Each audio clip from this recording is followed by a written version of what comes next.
Hello à tous! Alors aujourd'hui, dans cette vidéo, on va regarder un petit peu les causes d'une fatigue malgré une nuit de sommeil. Donc je vais essayer de tenir un rythme d'une vidéo par semaine sur YouTube afin de vous partager toujours un maximum de valeur. Alors je vais vous partager mon écran. Hop,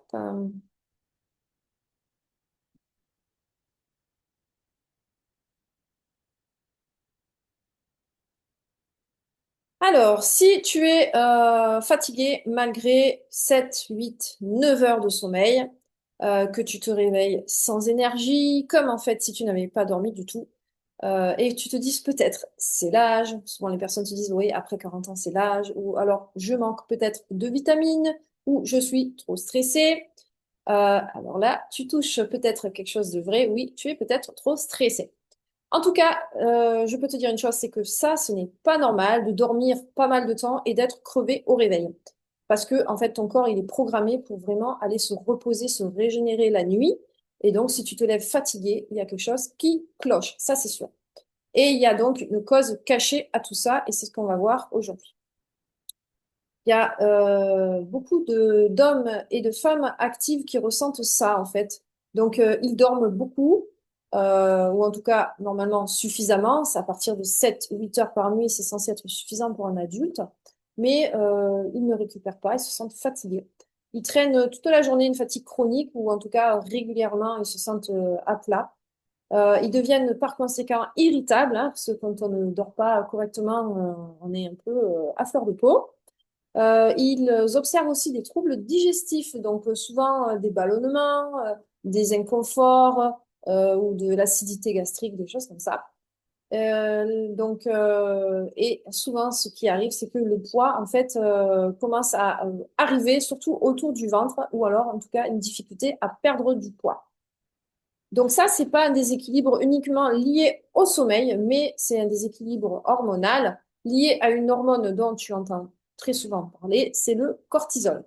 Et le cortisol, c'est une des hormones qui rentre en jeu dans les mécanismes du stress.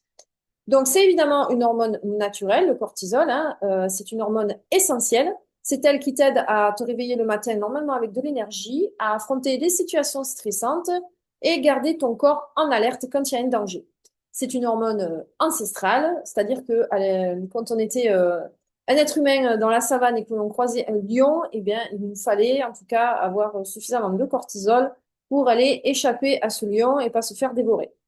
Aujourd'hui, il n'y a plus de lions dans la savane. Nos lions ont été remplacés par un mode de vie stressant, par le travail, par toutes les obligations que l'on a, diverses et variées, les obligations familiales, etc.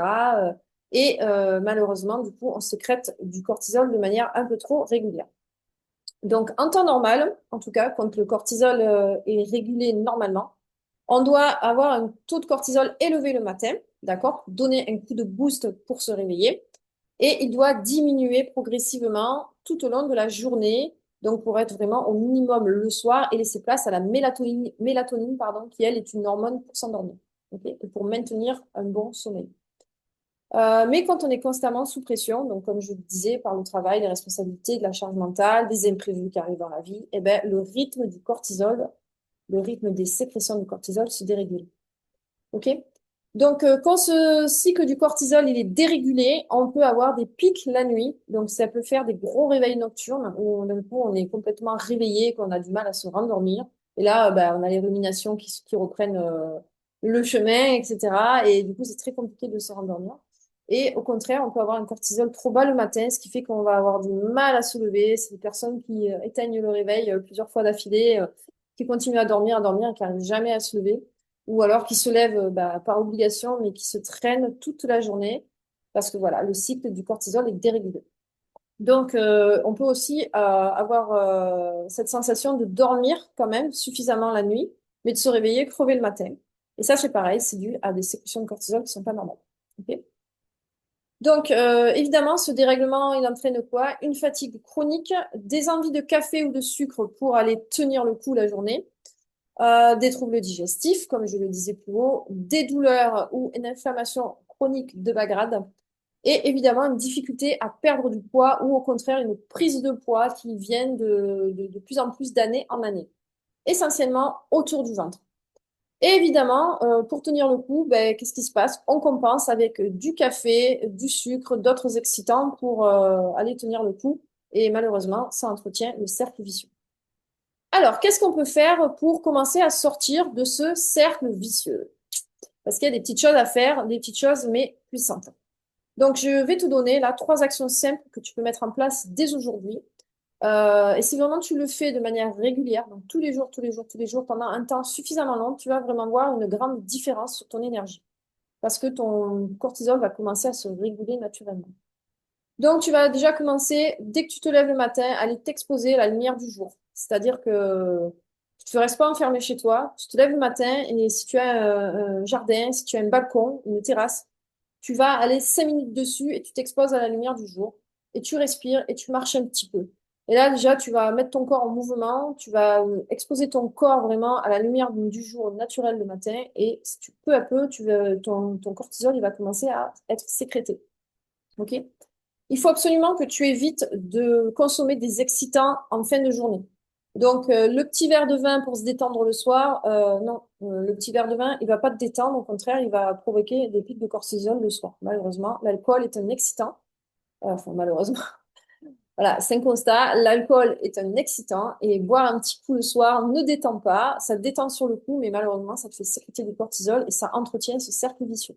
Évidemment, pas de café tard le soir. Donc, si tu es quelqu'un qui métabolise lentement le café, ben, évite de prendre du café après 14 heures.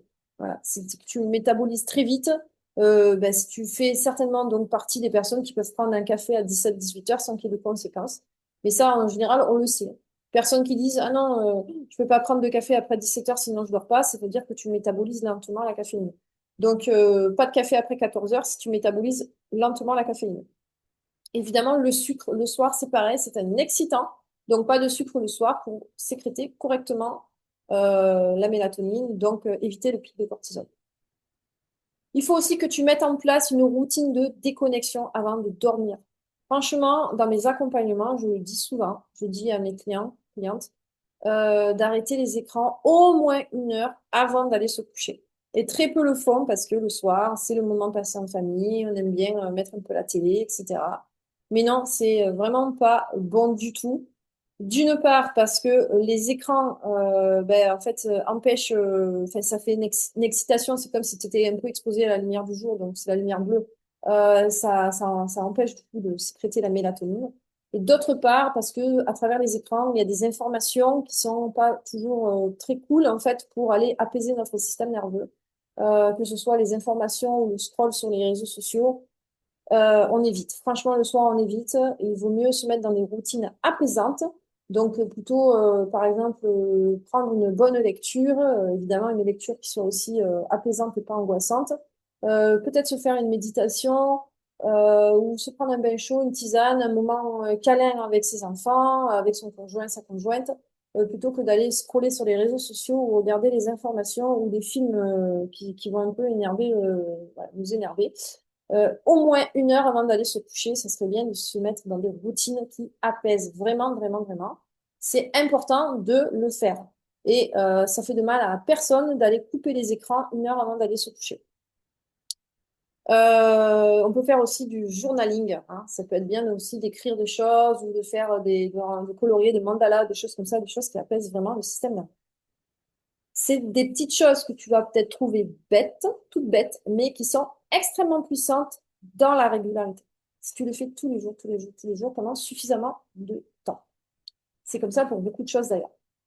Donc ça, évidemment, c'est une première étape, mais si tu veux retrouver ton énergie de façon durable, il faut aller plus loin. Il faut aller essayer de comprendre vraiment tout ce qui se passe au niveau de tes hormones de manière globale, de ta digestion, ton système nerveux, et aller identifier tes blocages. Donc moi, c'est exactement ce que je fais à travers mes différents programmes et accompagnements. Et donc, si tu te reconnais dans ce que je partage et que tu as envie d'aller plus loin, sache que je propose différents programmes et accompagnements et que je peux t'aider donc à retrouver ton énergie, ta vitalité. Si tu as besoin d'aller plus loin et que tu veux me contacter, tu peux le faire soit en m'envoyant un message privé sur Facebook, soit à travers mon numéro WhatsApp que je te mets en description de cette vidéo. Voilà, je te dis une bonne journée, je te passe une bonne journée et à bientôt dans une prochaine vidéo. Ciao, ciao!